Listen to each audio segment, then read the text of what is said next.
નમસ્કાર દોસ્તો, સ્વાગત છે આપ સર્વનું તમારી પોતાની યુટ્યુબ ચેનલ ઓશન જ્ઞાન લાઈવ ઉપર। દોસ્તો, તમારી દ્વિતીય સત્રાંત પરીક્ષા 2026 ખૂબ જ નજીક છે અને દ્વિતીય સત્રાંત પરીક્ષા આવતી હોય અને ઓશન જ્ઞાન લાઈવ તમારા માટે હાજર ન હોય એવું બને કોઈ દિવસ। છેલ્લા 5 વર્ષથી લગાતાર ઓશન જ્ઞાન લાઈવ ધોરણ 3 થી 12ના વિદ્યાર્થીઓ માટે એમની પરીક્ષા હોય, એમનો અભ્યાસક્રમ હોય કે કોઈ પણ બાબત હોય, હર હંમેશ ખભેથી ખભો મિલાવી અને વિદ્યાર્થીઓના હિતની અંદર ઊભું રહ્યું છે। તો અત્યારે પણ જ્યારે દ્વિતીય સત્રાંત પરીક્ષા 2026ના બ્યુગલ ફૂંકાઈ ચૂક્યા છે, એટલે કે ટાઈમ ટેબલ જાહેર થઈ ચૂક્યું છે અને વિદ્યાર્થીઓ પરીક્ષાની તૈયારી માટે જ્યારે તૈયાર થઈ ચૂક્યા છે, ત્યારે આપણે પણ તમારી સાથે તમને પ્રિપેર કરાવવા માટે, તમને તૈયારી કરાવવા માટે જે નવી બ્લુ પ્રિન્ટ આવી છે દોસ્તો, કઈ બ્લુ પ્રિન્ટ? તો કે નવી બ્લુ પ્રિન્ટ 2026ની જે આવી ગઈ છે તેના પ્રમાણે આપણે મોસ્ટ આઈએમપી પ્રશ્નપત્ર લઈને આવી ચૂક્યા છીએ। મિત્રો, આપણે જે બ્લુ પ્રિન્ટ પ્રમાણે પ્રશ્નપત્ર તૈયાર કરીએ ને, એ ખાલી પાછું બ્લુ પ્રિન્ટ પ્રમાણે ન હોય। એની અંદરથી જે એટલે કે આમાં જે આપણે પ્રશ્નો લીધા છે ને, એ તમારી પરખ પ્રશ્ન બેંક છે, તમારી ત્રિમાસિક કસોટી છે, તમારા ગયા વર્ષના પ્રશ્નપત્ર છે, એકમ કસોટીઓ છે, સ્વ અધ્યયન પોથીઓ છે, એમાંથી વીણી વીણીને આપણે પ્રશ્ન લીધેલા છે કે જે પરીક્ષાની અંદર પૂછાઈ શકે એવા હોય। એટલા માટે આપણે આને મોસ્ટ આઈએમપી પ્રશ્નપત્ર પણ કહી શકીએ, ક્વોલિટી ક્વેશ્ચન પેપર પણ કહી શકીએ। એટલે પૂરી જવાબદારીપૂર્વક હું દરેક વાલીઓ, વિદ્યાર્થીઓ, શિક્ષકોને, પ્રિન્સિપલને પણ હું આજીજી કે વિનંતી કરું છું કે આ ક્વેશ્ચન પેપર તમારા તમામ વિદ્યાર્થીઓ સુધી શેર કરજો, આ વિડીયો પહોંચાડજો, કારણ કે તેમને દ્વિતીય સત્રાંત પરીક્ષાની તૈયારી માટે ખૂબ એટલે ખૂબ જ ઉપયોગી થવાનું છે દોસ્તો। બરાબર, આ વાત મારી ભૂલશો નહીં અને ચૂકશો નહીં, વિદ્યાર્થીઓ સુધી પહોંચાડજો, બરાબર। તો તમને પણ ચોક્કસથી ફાયદો થશે અને વિદ્યાર્થીઓ તમને કહેશે કે નહીં સાહેબ, તમે આજે અમને વિડીયો મોકલ્યા હતા ને એમાંથી અમે તૈયારી કરીને અમને ખરેખર ખૂબ ફાયદો થયો। તો વિદ્યાર્થીઓની દુઆ મળશે તો ચોક્કસથી। ચાલો દોસ્તો, હવે આપણે શરૂ કરવું છે ધોરણ 7નું સામાજિક વિજ્ઞાન વિષયનું નવી બ્લુ પ્રિન્ટ 2026 મુજબનું મોસ્ટ આઈએમપી ક્વેશ્ચન પેપર। આવા એક એક વિષયના 5 ક્વેશ્ચન પેપર તૈયાર કરેલા છે દોસ્તો। હવે આ 5 ક્વેશ્ચન પેપર કરી લેશો ને એટલે તો લગભગ તમારે ઘણી બધી વસ્તુ ક્લિયર થઈ જશે। કુલ 80 ગુણનું ક્વેશ્ચન પેપર હોય છે, સમય સવારે 8 થી 10 નો હોય છે, તારીખ છે 20/4/2026 અને સોમવારના રોજ તમારું આ ક્વેશ્ચન પેપર છે તે લેવાનું છે। તો ચાલો જોઈએ પ્રશ્ન નંબર 1 યોગ્ય શબ્દ વડે નીચેના વિધાનોની ખાલી જગ્યા પૂરો, જેના કુલ 5 ગુણ છે। પહેલું, અહોમ ભાષામાં રચવામાં આવેલી ખાલી જગ્યા ઐતિહાસિક કૃતિ છે, તો જવાબ શું આવશે? બુરંજી। ત્યાર પછી બીજું, પ્રત્યેક જનજાતિના સભ્યો ખાલી જગ્યા પ્રથાથી એકબીજા સાથે જોડાયેલા હતા, તો અહીંયા જવાબ આવશે કબીલા પ્રથાથી। ત્રીજું, બિહાર અને ઝારખંડના વિસ્તારોમાં 12મી સદી સુધી ખાલી જગ્યા સરદારોનું આધિપત્ય હતું, તો અહીંયા જવાબ આવશે ચેર। ત્રીજું, ગઢગઢંગાના ગોંડ રાજા ખાલી જગ્યાએ સંગ્રામ શાહની પદવી ધારણ કરી હતી, તો અહીંયા જવાબ આવશે અમનદાસ। પાંચમું, પશ્ચિમ હિમાલયમાં ખાલી જગ્યા જનજાતિની વસ્તી જોવા મળે છે, તો જવાબ આવશે ગદ્દી ગડરિયો। નોટ અને પેન સાથે લઈને બેસજો, અથવા તો કોમેન્ટની અંદર દરેકે દરેક પ્રશ્નોના જવાબ જે છે જરૂરથી જણાવતા જજો જો તમને આવડતા હોય તો। અને આપણી આ ચેનલને લાઇક કરવાનું ભૂલતા નહીં, સબસ્ક્રાઇબ કરી દેજો, જેથી કરીને આવનારા જે બીજા 5 ક્વેશ્ચન પેપર છે ને દરેક વિષયના, એ પણ તમને સરળતાથી મળતા રહે। અને વોટ્સઅપ ગ્રુપમાં જોડાઈ જજો, વોટ્સઅપ ગ્રુપની અંદર પણ એની લિંક તમને મળતી રહેશે। અને એપ્લિકેશન ડાઉનલોડ ન કરી હોય તો એપ્લિકેશન પણ ડાઉનલોડ કરી લેજો દોસ્તો, કારણ કે ત્યાં તમને પીડીએફ પણ મળી જવાની છે। પ્રશ્ન નંબર 1 બંધ બેસતા જોડકા રચો, જેના કુલ 5 ગુણ છે, બરાબર। અહીંયા જોડકા લખાઈ ગયું છે, મને જોડકા નહીં આવે, વિકલ્પો, બરાબર। આ ખાસ ધ્યાન રાખજો, એક અહીંયા વિકલ્પો આવશે। ચાલો, તો પહેલું, બંગડી અને સૌંદર્ય પ્રસાધનોના વેપાર સાથે કઈ જાતિના લોકો જોડાયેલા છે? તમને આવડતું હોય તો જવાબ કોમેન્ટની અંદર જણાવી દેજો। તો અહીંયા શું જવાબ આવશે? કાંગસિયા, જવાબ આવશે કાંગસિયા। દરેક વિદ્યાર્થીઓ અમારા માટે ખૂબ જ મહત્વના છે, ખૂબ જ ઇમ્પોર્ટન્ટ છે, એટલે દરેક વિદ્યાર્થીઓને એક નમ્ર વિનંતી, આ તમારો મોટો ભાઈ છે એમ સમજી અને તમને એક સરસ મજાની વિનંતી કરું છું કે એક લાઇક આપી દેજો, એક સરસ મજાની કોમેન્ટ આપી દેજો, અને આ દરેકે દરેક પ્રશ્નોના જવાબ પણ કોમેન્ટની અંદર જરૂરથી જણાવતા જજો। બીજું, વણજારાના પોઠોનો સમૂહ બીજા કયા નામે ઓળખવામાં આવે છે? તો અહીંયા આપણો જવાબ આવશે વિકલ્પ બી, એટલે કે ટાંકુ। ત્યાર પછી ત્રીજું, ગુજરાતમાં વિમુક્ત જાતિઓ પૈકી દેવી પૂજક જાતિ માટે કયું વિધાન લાગુ પડતું નથી? તો અહીંયા જવાબ આવશે વિકલ્પ ડી, દોરડા ઉપર કરતબ બતાવવામાં આ જાતિ હોશિયાર છે। ચોથું, વિચરતી વિમુક્ત જાતિના લોકો દૂર દૂર રહેતા હોવા છતાં કઈ બાબતોમાં સમાનતા ધરાવે છે? તો અહીંયા જવાબ આવશે વિકલ્પ એ, ભાષા અને જીવનશૈલીની બાબતની અંદર તેઓ સમાનતા ધરાવે છે। ત્યાર પછી પાંચમું, વિચરતી વિમુક્ત જાતિઓ જીવન નિર્વાહ માટે કેવા પ્રકારની પ્રવૃત્તિ ન કરતી હતી? તો જવાબ આવશે નાના મોટા વ્યવસાય કરવા. ચાલો ત્યાર પછી પ્રશ્ન નંબર 2, નીચેના પ્રશ્નોના ઉત્તર આપેલા વિકલ્પમાંથી સાચો વિકલ્પ શોધીને લખો, જેના કુલ 8 ગુણ છે. એમાં પહેલો સવાલ, કઈ સંસ્કૃતિ ભક્તિ અને સૂફી આંદોલનનો સમન્વય છે? તો અહીંયા જવાબ આવશે વિકલ્પ એ, હિન્દુ મુસ્લિમ સંસ્કૃતિ. બીજું, ભક્તિ અને સૂફી સંત કઈ ભાષામાં ઉપદેશ આપતા? ભક્ત અને સૂફી સંત. તો અહીંયા જવાબ આવશે વિકલ્પ બી, સાદી ભાષા કે જે દરેક વ્યક્તિઓ સમજી શકે. ત્રીજું, ભક્તિ માર્ગના સંતો ચિંતકો અને તેમના સ્થળોની કઈ જોડ ખોટી છે? તો અહીંયા જવાબ આવશે ઉત્તર ભારતની અંદર રામાનુજાચાર્ય. આ જોડ કેવી છે? તો કે ખોટી છે દોસ્તો. ત્યાર પછી ચોથું, ભક્તિ આંદોલનની શરૂઆતનો શ્રેય કોને ફાળે જાય છે? તો અહીંયા જવાબ આવશે વિકલ્પ બી, શંકરાચાર્ય. ત્યાર પછી છે પાંચમું, ઉત્તર ભારત અને રાજસ્થાનમાં ભક્તિ આંદોલનના મહત્વપૂર્ણ સંતો તરીકે કોની ગણના થાય છે? તો અહીંયા જવાબ આવશે વિકલ્પ સી, સુરદાસ, નરસિંહ મહેતા અને મીરાબાઈ. ત્યાર પછી છે છઠ્ઠું, નરસિંહ મહેતાનું કયું ભજન આજે સમગ્ર રાષ્ટ્રમાં લોકપ્રિય બન્યું છે? તો જવાબ આવશે વિકલ્પ બી, વૈષ્ણવ જન તો તેને રે કહીએ. કયું છે? વૈષ્ણવ જન તો તેને રે કહીએ, જે પીડ પરાઈ જાણે, પર દુખે ઉપકાર કરે છતાં મન અભિમાન ન આણે. આજે પણ તમે સાબરમતી આશ્રમની અંદર જાઓ, ગાંધીજીનો જે સાબરમતી આશ્રમ છે ને ત્યાં જાઓ ને તો સવારમાં તમને આજે પણ આ વૈષ્ણવ જન તો તેને રે કહીએ જે છે તે આજે પણ તમને સાંભળવા મળે દોસ્તો, અને ખૂબ જ પ્રખ્યાત થયેલું છે. અધર્મના માર્ગમાંથી ધર્મના માર્ગે વળ્યા હોય તેવા મહારાષ્ટ્રના મહાન સંત હતા. તો જવાબ આવશે વિકલ્પ સી, નામદેવ. આઠમું, ચિશ્તી સંપ્રદાયના કયા સંત અજમેરમાં હિન્દુ મુસ્લિમ માટે કોમી એકતાના પ્રતીક હતા? તો જવાબ આવશે વિકલ્પ એ, ખ્વાજા મોઇનુદ્દીન ચિશ્તી. શું આવશે? ખ્વાજા મોઇનુદ્દીન ચિશ્તી. ચાલો ત્યાર પછી મિત્રો તમારા માટે ખાસ મહત્વની સૂચના, ધોરણ 3 થી 8 ની દ્વિતીય સત્રાંત પરીક્ષા 2026 માટે ખાસ ઉપયોગી એવું મોસ્ટ આઈએમપી ક્વેશ્ચન પેપર દોસ્તો આપણે તૈયાર કરેલું છે. હવે આ મોસ્ટ આઈએમપી શા માટે કહી શકીએ? જો બ્લુ પ્રિન્ટ પ્રમાણે તો આપણે આ ક્વેશ્ચન પેપર બધા છે જ, બરાબર, પણ મોસ્ટ આઈએમપી પણ છે. હવે બ્લુ પ્રિન્ટ પ્રમાણે કેવી રીતે? તો કે જે ગવર્મેન્ટની નવી બ્લુ પ્રિન્ટ આવી ને 2026ની આ વર્ષે, એ પ્રમાણે ક્વેશ્ચન પેપર તૈયાર કર્યા છે. બીજી કોઈ પણ ચેનલ ઉપર ક્યાંય પણ તમારે જે લખડી લેવાની છૂટ, ક્યાંય તમને બ્લુ પ્રિન્ટ પ્રમાણેના ક્વેશ્ચન પેપર નહીં મળે. કેમ? કારણ કે એક ક્વેશ્ચન પેપર તૈયાર કરવામાં 2-2 દિવસનો ટાઈમ જાય. હવે આપણે તો એક વિષયના 5-5 તૈયાર કર્યા છે દોસ્તો, ક્યાંય નહીં મળે ઓશન જ્ઞાન લાઈવ જેવા ક્વેશ્ચન પેપર. કારણ કે ખાલી બ્લુ પ્રિન્ટ પ્રમાણે નથી, એના જે પાછા પ્રશ્નો છે ને એ તમારી પરખ પ્રશ્ન બેંક, તમારી સ્વ અધ્યયન પોથી, તમારા ગયા વર્ષના જૂના પ્રશ્નપત્રો, તમારી એકમ કસોટીઓ, તમારી ત્રિમાસિક કસોટીઓ, આની અંદરથી વીણીને ગોતીને આપણે ક્વેશ્ચન પેપર આની અંદર બનાવેલા છે, ક્વેશ્ચન મૂક્યા છે આની અંદર.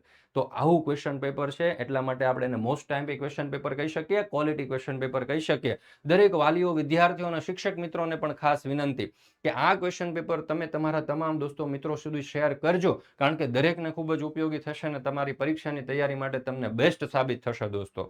તો જરૂરથી બરાબર એક દિલથી રિક્વેસ્ટ છે તમારા મોટા ભાઈની કે તમે દરેક વિદ્યાર્થીઓ સુધી શેર કરજો. હવે આ પ્રશ્નપત્રની તમારે પીડીએફ જોઈતી હોય ને રેડી ટુ પ્રિન્ટ, સીધી ઝેરોક્સ કરાવીને તમે ઉપયોગ કરી શકો, તો એની માત્ર 60 રૂપિયા પ્રાઇસ છે, બરાબર. અને જો તમારે અસાઇનમેન્ટ જોતા હોય તો એની માત્ર 150 રૂપિયા પ્રાઇસ છે એક વિષયની. પણ તમને એમ થાય કે ભાઈ આ મારે બધી જ વસ્તુ ફ્રી ઓફ કોસ્ટ જોઈતી છે, બરાબર, તો તમારે શું કરવાનું? તો તમારે ઓશન જ્ઞાન લાઈવ એપ્લિકેશન ડાઉનલોડ કરી લેવાની, ફ્રીમાં મળી જશો એવું નથી. તો એના માટે શું કરવાનું? તો કે એપ્લિકેશન ડાઉનલોડ કરી લેવાની આપણી, લિંક નીચે ડિસ્ક્રિપ્શન બોક્સમાં મળી જશે તમને આપણી એપ્લિકેશનની લિંક, ઓશન જ્ઞાન લાઈવ, બરાબર. એને ઉપર ક્લિક કરી ડાઉનલોડ કરી તમે ધોરણ 7માં અભ્યાસ કરો છો ને તો તમારે ધોરણ 8 ઉપર ક્લિક કરવાનું અને ધોરણ 8ના બ્રહ્માસ્ત્ર બેચમાં જોઈન થઈ જવાનું. ધોરણ 8ના બ્રહ્માસ્ત્ર બેચમાં જોઈન થશો ને એટલે ધોરણ 7ની પરીક્ષાની જે તૈયારી છે ને એના માટેની બધી જ પીડીએફ, પ્રશ્નપત્ર છે, સોલ્યુશન છે, અસાઇનમેન્ટ છે, બધું જ તમને ફ્રી ઓફ કોસ્ટ મળી જશે. અસાઇનમેન્ટ પણ મળી જશે, બરાબર, વિકાસ અસાઇનમેન્ટ પણ મળી જશે. અને સાથે દોસ્તો ધોરણ 8નો જે સમગ્ર અભ્યાસક્રમ છે ને બધા જ વિષયનો, ગુજરાતી, ગણિત, વિજ્ઞાન, અંગ્રેજી, સમાજ, હિન્દી, બધા જ વિષયનો અભ્યાસક્રમ પણ સાથે ફ્રીમાં મળી જવાનો છે દોસ્તો. કેવો? એકદમ ફ્રી ઓફ કોસ્ટ મળી જવાનો છે દોસ્તો. તો શેની રાહ જુઓ છો? અત્યારે જ ડાઉનલોડ કરો આપણી એપ્લિકેશન, કારણ કે ધોરણ 8 પણ અહીંયા તમે ખૂબ જ સરળતાથી ભણી શકો છો. અને જો હજુ પણ તમને કંઈ પ્રશ્નો હોય, પૂછવા હોય તો નંબર છે 70 46 22 22 54. જો અહીંયા તમને દેખાતો હશે, હા, યા. તો તો આના ઉપર તમારે કોન્ટેક્ટ કરવાનો છે. ચાલો ત્યાર પછી આપણે જોઈએ આગળ. પ્રશ્ન નંબર 3. નીચેના પ્રશ્નોના ઉત્તર 2-3 વાક્યમાં લખો, કોઈ પણ 4, જેના કુલ 8 ગુણ છે. દોસ્તો પહેલો સવાલ, લઘુચિત્રો ક્યાં ક્યાં જોવા મળે છે? લઘુચિત્રો. હવે જો 4 પ્રશ્નો છે ને 8 ગુણ છે, એટલે કે એક પ્રશ્ન 2 ગુણનો છે, બરાબર. તો જો રાજસ્થાન અને ગુજરાત જૈન ગ્રંથોમાં અનેક લઘુચિત્રો જોવા મળે છે. આ ઉપરાંત મહાભારત અને પંચતંત્ર જેવા અનુવાદિત ગ્રંથોમાં તેમજ અબુલ ફઝલે લખેલી અકબરનામાની આત્મકથા અકબરનામામાં ખૂબ સુંદર લઘુચિત્રો દોરવામાં આવ્યા છે. ત્યાર પછી બીજું, પાળિયા કોને કહેવામાં આવે છે? તો દુશ્મનો સામે પાળ થઈ ઊભા રહી યુદ્ધ કે લડાઈમાં ખપી જનાર વીર શહીદોની સ્મૃતિમાં જે સ્મારક કે ખાંભી ઊભી કરવામાં આવે છે તેને પાળિયા કહેવામાં આવે છે. ત્યાર પછી ત્રીજું, કઈ સ્થાપત્ય શૈલીને નાગર શૈલી તરીકે ઓળખવામાં આવે છે? તો ઈસુની 5મી સદી પછી ભારતના ઉત્તર ભારતથી લઈ, એટલે કે ઉત્તર ભારત હિમાલયથી છેક મધ્ય ભારતમાં વિંધ્ય પર્વતમાળા સુધી વિકસેલી મંદિરની સ્થાપત્ય શૈલીને નાગર શૈલી તરીકે ઓળખવામાં આવે છે. ચોથું, કયા દિવસને પતેતીના તહેવાર તરીકે ઉજવવામાં આવે છે? તો પારસી વર્ષમાં છેલ્લા 5 દિવસો ધાર્મિક પર્વ તરીકે ઉજવાય છે. એ 5 દિવસોમાંથી છેલ્લા દિવસને, પ્રાયશ્ચિતના દિવસને પતેતી તરીકે ઉજવવામાં આવે છે. ત્યાર પછી નેક્સ્ટ 5મું, અમદાવાદની રથયાત્રાનું આયોજન કેવું હોય છે? અમદાવાદની રથયાત્રાનું આયોજન. તો જો અમદાવાદની રથયાત્રામાં હાથી, ઘોડા, અખાડા, સાધુ, સંતો સહિત લાખોની સંખ્યામાં લોકો ભાગ લે છે. પહિંદ વિધિ કર્યા પછી રથયાત્રામાં ભગવાન જગન્નાથ, મોટા ભાઈ બલરામ અને બહેન સુભદ્રા રથની અંદર સવાર થઈ અને નગરચર્યા માટે નીકળે છે. દોસ્તો ત્યાર પછી છે પ્રશ્ન નંબર 4. નીચેના પ્રશ્નોના માંગ્યા મુજબ ઉત્તર લખો, કોઈ પણ 2, જેના કુલ 8 ગુણ છે. એમાં પહેલો સવાલ, છત્રપતિ શિવાજીનો પરિચય આપો. કોનો? છત્રપતિ શિવાજીનો. તો છત્રપતિ શિવાજી 17મી સદીના સૌથી મહાન શાસક હતા. તેમણે મુઘલ સમ્રાટ ઔરંગઝેબ, બીજાપુરના સુલતાન, પોર્ટુગીઝો વગેરેને હંફાવી અને દખ્ખણમાં એક સ્વતંત્ર રાજ્યનું નિર્માણ કર્યું હતું. છત્રપતિ શિવાજીના નેતૃત્વ હેઠળ મરાઠાઓએ દખ્ખણમાં છાપામાર યુદ્ધ પદ્ધતિ અપનાવી અને ઘણા પ્રદેશો મેળવી અને વિશાળ મરાઠા સામ્રાજ્યનું નિર્માણ કર્યું હતું. છત્રપતિ શિવાજીએ રાજ્ય માટે કુશળ, કાર્યક્ષમ અને પ્રજા કલ્યાણકારી શાસન તંત્રની રચના કરી હતી. છત્રપતિ શિવાજીએ સહિષ્ણુતા અને ઉદારતા દાખવ્યા હતા. તેઓ કાબેલ વહીવટકર્તા અને ઉત્તમ રાજનીતિજ્ઞ હતા. તેમણે કુનેહ અને મુત્સદ્દાગીરીથી દખ્ખણમાં હિન્દુ રાષ્ટ્રનું નિર્માણ કર્યું હતું. ચાલો ત્યાર પછી આપણે નેક્સ્ટ જોઈએ બીજો સવાલ, શીખ સામ્રાજ્યના શક્તિશાળી શાસક રણજીતસિંહની કામગીરી. તો રણજીતસિંહની કામગીરી તમે જોયો તો તે એક મહાન શાસક હતા.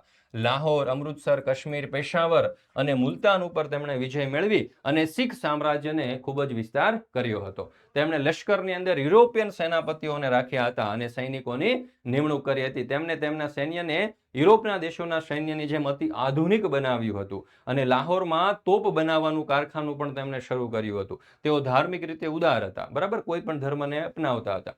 રણજીતસિંહના અવસાન પછી અંગ્રેજો ઈસવીસન 1849માં શીખ સામ્રાજ્યને બ્રિટિશ સામ્રાજ્યની અંદર ભેળવી દીધું. ત્રીજું, બાલાજી વિશ્વનાથનો પરિચય આપો. તો છત્રપતિ શાહુના અમલ દરમિયાન રાજ્યની બધી સત્તા બાલાજી વિશ્વનાથ પાસે હતી. તેમણે બધી સત્તા પોતાના હસ્તક લઈ એક રાજકર્તા તરીકે વહીવટ સંભાળ્યો હતો. મરાઠા સામ્રાજ્યના પ્રથમ પેશવા બની અને બાલાજી વિશ્વનાથે પોતાના વારસદારો માટે પેશવા પદ વંશ પરંપરાગત બનાવ્યું હતું અને તેમણે મરાઠા રાજ્યનો સારો એવો વિકાસ કર્યો હતો. ચાલો ત્યાર પછી છે પ્રશ્ન નંબર 5. નીચેના પ્રશ્નોના ટૂંકમાં ઉત્તર લખો, કોઈ પણ 4, જેના કુલ 8 ગુણ છે. દોસ્તો તો જોઈએ પહેલું, સુનામી એટલે શું અથવા તો સુનામી કોને કહે છે?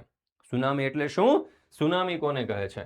તો સમુદ્ર કે મહાસાગરના પેટાળમાં જ્વાળામુખી ફાટવાથી કે ભૂકંપ આવવાથી કે મોટે પાયા થતા ભૂસ્ખલનથી સમુદ્રની સપાટી ઉપર ખૂબ વિશાળ કદના, શક્તિશાળી અને અસાધારણ લંબાઈના મોજા ઉત્પન્ન થાય છે. તેમને સુનામી તરીકે ઓળખવામાં આવે છે. બીજું, ભૂકંપ એટલે શું અથવા તો ભૂકંપ કોને કહે છે? તો પૃથ્વીના પેટાળમાં થતી ભૂગર્ભિક ક્રિયાઓને લીધે પૃથ્વી સપાટીનો અમુક નબળો ભાગ આકસ્મિક રીતે વેગથી ધ્રુજી ઉઠે છે. તેને ભૂકંપ કહેવામાં આવે છે. ત્રીજું, ભારતમાં વાવાઝોડાની અસરો ક્યાં અનુભવાય છે? તો ભારતમાં વાવાઝોડાની અસરો દેશના પૂર્વ કિનારે અને મલબાર કિનારે તેમજ કચ્છ અને સૌરાષ્ટ્રના કિનારે અનુભવાય છે. ત્યાર પછી ચોથું, દુષ્કાળ દરમિયાન શું કરવું જોઈએ? તો સસ્તા દરના અનાજના વિતરણની વ્યવસ્થા ઊભી કરવી, તાકીદની જરૂરિયાત સિવાયના અન્ય બાંધકામો બંધ કરવા, અનાજ અને ઘાસચારાના સંગ્રહખોરી સામે પ્રતિબંધાત્મક પગલાં ભરવા જોઈએ. ત્યાર પછી છે પાંચમું, પૂર પહેલા શું કરવું જોઈએ? તો સ્થાનિક કક્ષાએ પૂરના વિસ્તારોથી વાકેફ રહેવું, આ ઊંચા વિસ્તારોથી માહિતગાર રહેવું અને પૂર દરમિયાન પોતાની કિંમતી વસ્તુઓને લઈ અને એ વિસ્તારમાં જતા રહેવું. સરકારી તંત્ર દ્વારા પૂર અંગેની અપાતી ચેતવણીઓનો ચુસ્તપણે અમલ કરવો જોઈએ. ત્યાર પછી છે પ્રશ્ન નંબર 6, માંગ્યા મુજબ જવાબ આપો કોઈ પણ બે, જેના કુલ 6 ગુણ છે. એટલે કે એક પ્રશ્ન 3 ગુણનો છે. મિત્રો અહીંયા પણ તમારે જરાક પણ વિડીયો સ્કીપ કરવાનો નથી. અંત સુધી આ વિડીયો જોતા રહેજો, કારણ કે આપણે જે પ્રશ્નો આપવાના છે તે તમારી પરીક્ષા માટે, દ્વિતીય સત્રાંત પરીક્ષા માટે, સામાજિક વિજ્ઞાન વિષય માટે, ધોરણ 7 માટે તમને ખૂબ એટલે ખૂબ જ ઉપયોગી થાય છે. બરાબર? ચાલો, તો પહેલો સવાલ છે કે જંગલોનું આર્થિક મહત્વ શું છે? 3 ગુણનો પ્રશ્ન છે એટલે મોટો પ્રશ્ન તો રહેશે દોસ્તો. તો જો જંગલોનું આર્થિક મહત્વ નીચે પ્રમાણે છે. જંગલોની મુખ્ય પેદાશ લાકડું છે. આ ઉપરાંત જંગલોમાં સાગ, સાલ, સીસમ જેવા મજબૂત અને ઇમારતી લાકડા મળે છે. તેમાંથી ઘરનું ફર્નિચર પણ બને છે. દેવદાર અને ચીડ જેવા વૃક્ષોના પોચા લાકડામાંથી રમતગમતના સાધનો, ચા અને દવાના પેકિંગની પેટીઓ, દીવાસળી, કાગળ, કૃત્રિમ રેસા વગેરે વસ્તુઓ બને છે. વાંસમાંથી કાગળ અને રેયોન તેમજ ટોપલા, ટોપલી, રમકડા, સાદડી અને ગૃહ સુશોભનની વસ્તુઓ બને છે. જંગલોમાંથી લાખ, ગુંદર, મધ, ઔષધિઓ વગેરે મળે છે. ખેરના લાકડામાંથી કાથો મળે છે. ચીડના રસમાંથી ટર્પેન્ટાઇન અને યુકેલિપ્સના પાનમાંથી ઔષધીય તેલ મળે છે. ચંદનના વૃક્ષમાંથી ચંદનનું લાકડું, સુખડ તેમજ સુખડનું તેલ મળે છે. અને સુંદરી વૃક્ષના લાકડામાંથી હોડી બનાવવામાં આવે છે. ત્યાર પછી છે બીજું, સંસાધન એટલે શું? તો અહીંયા તમને સંસાધન એટલે શું એનો જવાબ આપેલો છે. બરાબર? જો પૃથ્વી ઉપર મળતા હવા, જળ, જમીન, વનસ્પતિ અને ખનિજો જેવા માનવીને ઉપયોગમાં આવતા કુદરતી તત્વોને, પદાર્થોને સંસાધન કહે છે. સંસાધનોની કેટલીક ચોક્કસ વિશેષતાઓ અને ઉપયોગિતાઓ છે. સંસાધનો મર્યાદિત છે, તેથી તેમનો ઉપયોગ કરવા માટે આપણે અનેકવિધ તકનીકોનો ઉપયોગ કરવો જોઈએ. સંસાધનો દેશના અર્થતંત્રની કરોડરજ્જુ ગણાય છે. તે લોકોની શક્તિ અને સમૃદ્ધિના આધાર સ્તંભ છે દોસ્તો. ત્રીજું, સહારાના રણની વનસ્પતિ અને પ્રાણી જગત વિશે લખો. તો સહારાના રણની વનસ્પતિ જોઈએ તો સહારાના રણની વનસ્પતિ, સહારા રણ પ્રદેશ હોવાથી અહીં વનસ્પતિ ખૂબ ઓછી જોવા મળે છે. રણની ધાર ઉપર જ્યાં ખૂબ ઓછો વરસાદ પડે છે ત્યાં ટૂંકું ઘાસ થાય છે. રણ પ્રદેશ મુખ્યત્વે કેક્ટસ એટલે કે કાંટાળા છોડ વગેરે વનસ્પતિ થાય છે અને અહીંના રણદ્વીપોમાં ખજૂરીના વૃક્ષો પુષ્કળ થાય છે. સહારા રણનું પ્રાણી જગત જોઈએ તો સહારાના રણનું મુખ્ય પ્રાણી ઊંટ છે. તે રણનું વહાણ કહેવાય છે. રણદ્વીપોમાં ઘેટા, બકરા, ઘોડા, ખચ્ચર, ગધેડા પ્રાણીઓ ઉછેરવામાં આવે છે. આ ઉપરાંત રણ પ્રદેશમાં શિયાળ, ઝરખ, વીછી, કાચીડા, સાપ, ગરોળી, ઘો વગેરે જોવા મળે છે.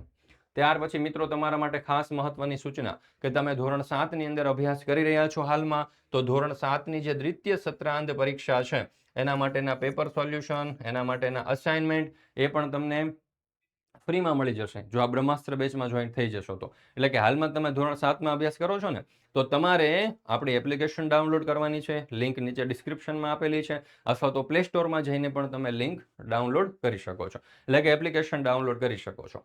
હવે એપ્લિકેશન ડાઉનલોડ થઈ જાય ને એટલે તમારે શું કરી દેવાનું, તો કે આપણું ધોરણ 8 ની અંદર જવાનું. ભલે તમે ધોરણ 7માં અત્યારે અભ્યાસ કરો છો, જવાનું છે તમારે ધોરણ 8માં. ક્યાં જવાનું છે? ધોરણ 8માં. અને બ્રહ્માસ્ત્ર બેચ ઉપર ક્લિક કરવાનું એટલે બ્રહ્માસ્ત્ર બેચમાં જોઈન થઈ જવાનું. ત્યાં તમને ધોરણ 7ના પ્રથમ એટલે કે દ્વિતીય સત્રાંત પરીક્ષાના અસાઇનમેન્ટ અને પ્રશ્નપત્ર અને સોલ્યુશન ફ્રીમાં મળી જવાના છે દોસ્તો.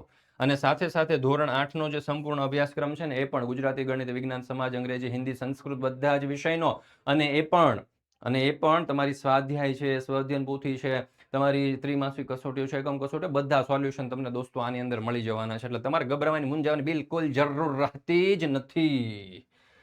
ચાલો, પ્રશ્ન નંબર 7, ભારતના નકશામાં નીચે આપેલા સ્થળો દર્શાવવાના છે. ચાલો, પહેલા તો જોઈએ લદ્દાખ. તો આપણું આ લદ્દાખ રાજ્ય, બરાબર, અહીંયા તમે જોઈ શકો છો આપણું લદ્દાખ રાજ્ય.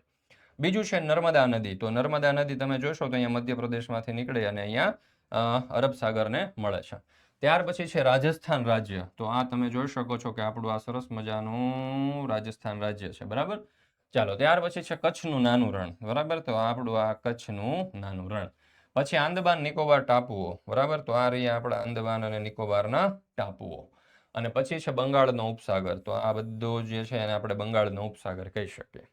હજી અહીંયા તમને એમ કીધું હોય અરબ સાગર, તો આ થઈ ગયો આપણો અરબ સાગર. અને હિન્દ મહાસાગર કીધું હોય તો અહીંયા નીચે આવશે હિન્દ મહાસાગર.